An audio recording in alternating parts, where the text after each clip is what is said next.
Hello, all. Welcome back to Castles. Today we are going to discuss episode 5. Let's get into it.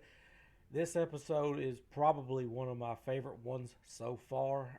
It's definitely in the top two, without a doubt.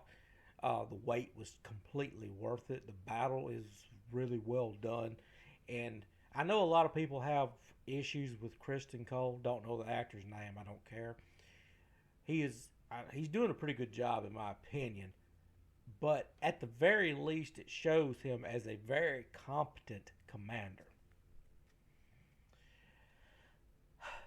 You have the two prominent women. You have the Queen Regent, which is Aegon's mother, and you have Queen Daenerys, which it's and you have one side. You have Daenerys, which has been hesitant to go to war, and it's cost her dearly.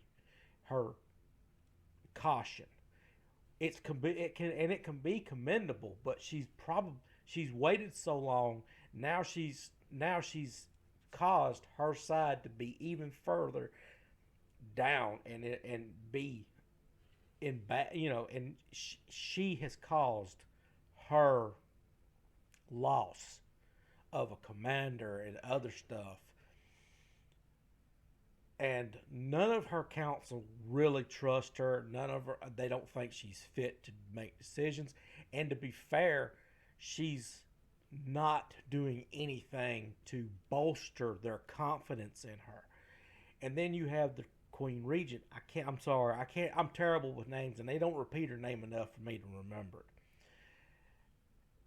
She is right now just entrenched. Her family is being torn apart in front of her eyes, for lack of a better word. Her son is bedridden and may not survive, and she knows. She knows that there's something not right, and she is acting her ass off. Her eyes in one scene, I thought they were going to pop out. How you could see the veins running through her eyes, and I was like, how did they do that? I don't know if she had an onion right next to her or what, but and she is just from this part. I mean, she looks like she's just moments from just flying apart on her second son.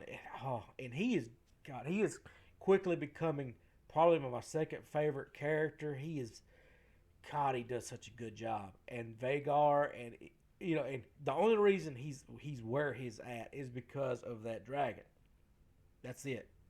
That's all he's got. If he loses that dragon, he loses everything. Really, if you want to look at it like that. And it's just, and Damon, Matt Smith, for lack of a better word, he could not screw up any more than he possibly did in this episode. And it's his fault. He done it to himself, and he realizes just how stupid people can be. And I'm not trying to give away the episode for those of you that hadn't watched. But he is. I don't know what the witch is giving him. She is. I don't know what she is. I don't. I'm not going. I haven't read the books. I'm not going to pretend to know. But she's drugging him, or seducing him, or giving him some really, really good stuff. I'm not going to get into any details.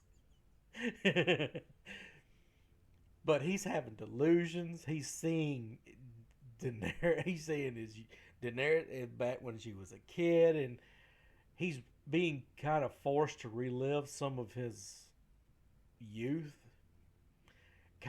And I see it as a kind of not a character arc, but a forced character arc, and it's interesting. I know a lot of people kind of weirded out on it, and it hasn't been received very well. Personally, I'm enjoying it. That being said, I have seen the next episode, and I do have my issues with it. I will cover those issues later.